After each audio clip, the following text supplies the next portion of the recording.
सुप्रभात छात्र एवं छात्राओं। आप सभी को पता हो कि बिहार बोर्ड में हिंदी का गोधरी भाग 2 और वर्णिका भाग 2 जो पुस्तिका है वो चलती है। और गोधरी भाग 2 में 2 खंड हैं, एक है गद्य खंड और दूसरा है काव्य खंड। गद्य खंड में भी 12 पाठ है, काव्य खंड में भी 12 पाठ है। तो आप लोगों को ये 12-12 24 पाठ और वर्णिका में 5 पाठ यानी 24-5 29 पाठ 29 पाठ आप लोगों को बिहार बोर्ड की तैयारी के लिए पढ़ना होगा। सबसे पहली बात आज हम जान लें कि आज हम जानेंगे पाठ का नाम, विधा का नाम और लेखकों का नाम। पाठ का नाम कुछ इस प्रकार से है, श्रम विभाजन और जाति प्रथा। इसमें क्या हुआ था, कर्म के अनुसार जाति को बांट दिया गया। इसके लेखक हैं भीमराव अंबेडकर। और भीमराव अंबेडकर साहब जो मध्य प्रदेश के जन्मे हुए हैं, महू नामक जगह के। और ये विधा है इसकी निबंध के रूप में इसे लिखा गया है। दूसरा पाठ है आपका विष के दांत।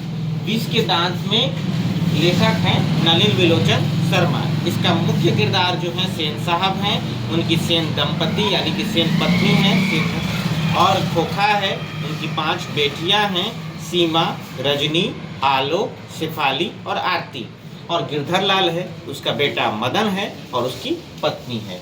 ये कहानी बताती है कि किस तरह से एक प्यार और दुलार के कारण एक लड़का बिगड़ जाता है, किस तरह से उसकी स्थिति दयनीय होने के कगार पर पहुंच जाती है और बहुत तरह से वो लड़का जो है वो बदमाशी के कगार पर उतर जाता है और सारे नियमों को तोड़ देता है।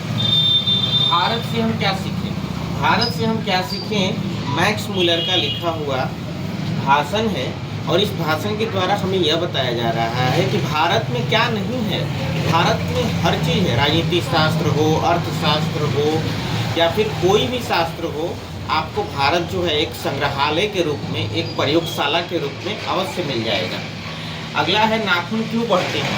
इसको हजारी प्रसाद द्विवेदी जी ने लिखा है। जब उनकी छोटी सी लड़की ने प्रश्न किया है, सवाल किया है अपने पिताजी से कि पिताजी नाखून क्यों बढ़ते हैं, तो उन्होंने इस चीज़ को प्राचीन काल से जोड़ा, आधुनिक काल से जोड़ा, सारी चीज़ों को बताया है। और ये एक ललित निबंध है क्योंकि ये कभी भी पाठकों को बोरिंग नहीं महसूस होने देगा, पाठकों को कभी बोझिल नहीं महसूस होने देगा। अगला है नागरी लिपि। नागरी लिपि के लेखक हैं गुणाकर मूले। गुणाकर मूले जो हैं, इन्होंने इसको निबंध के रूप में लिखा है। नागरी लिपि में बताया गया है कि किस प्रकार लिपि क्या होती है। तो भाषा को लिखने के ढंग को लिपि कहते हैं। तो नागरी लिपि किस प्रकार से, नागरी लिपि में ब्राह्मी लिपि, सिद्धम लिपि, नंदी नागरी लिपि, देवनागरी लिपि, सारी चीज़ों के बारे में इसमें दिया गया है। अगला पाठ है आपका बहादुर, जिसके लेखक हैं अमरकांत और ये एक कहानी के रूप में है। और बहादुर एक कहानी यही बताती है कि बहादुर बहुत ही हंसमुख लड़का है, हर समय हंसता रहता है और सारे कामों को हंसते हुए करता है। बहुत सारी परेशानियां उसके जीवन में आती हैं। उसकी माँ उसके भैंस को मारने के लिए उसे मारती है, जिसके कारण वो अपना घर छोड़ देता है। उसके पिता की मृत्यु हो चुकी है, नेपाल का रहने वाला है और नौकर के रूप में जो है अमरकांत के घर में आता है।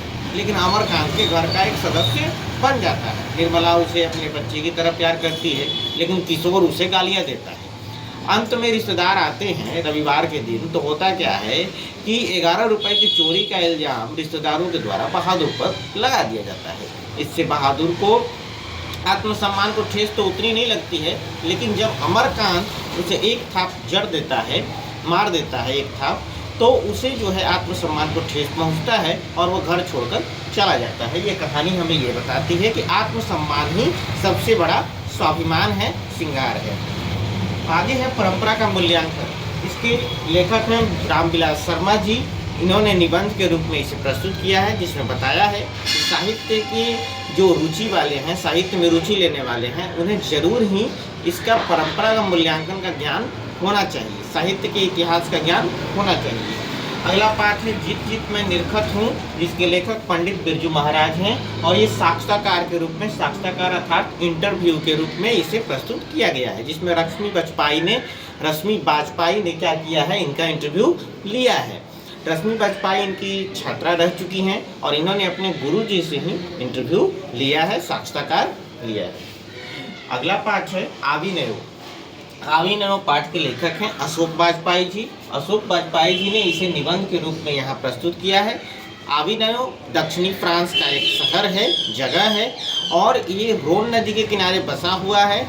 और यहाँ पर बहुत ही ईसाई मत है, शांति है, और बहुत ही ज़्यादा मृदु स्वभाव वाले व्यक्तियों की यहाँ उपस्थिति दर्ज होती है। यहीं पर अशोक वाजपेयी जी ने काफ़ी अच्छी कविताएं, काफ़ी अच्छी कहानियाँ लिखी, क्योंकि बड़ी ही एकांत जगह है, और एक कवि और लेखक के लिए एकांत जगह से बढ़िया कोई जगह हो ही नहीं सकती है। बस तो अगला पाठ है मछली।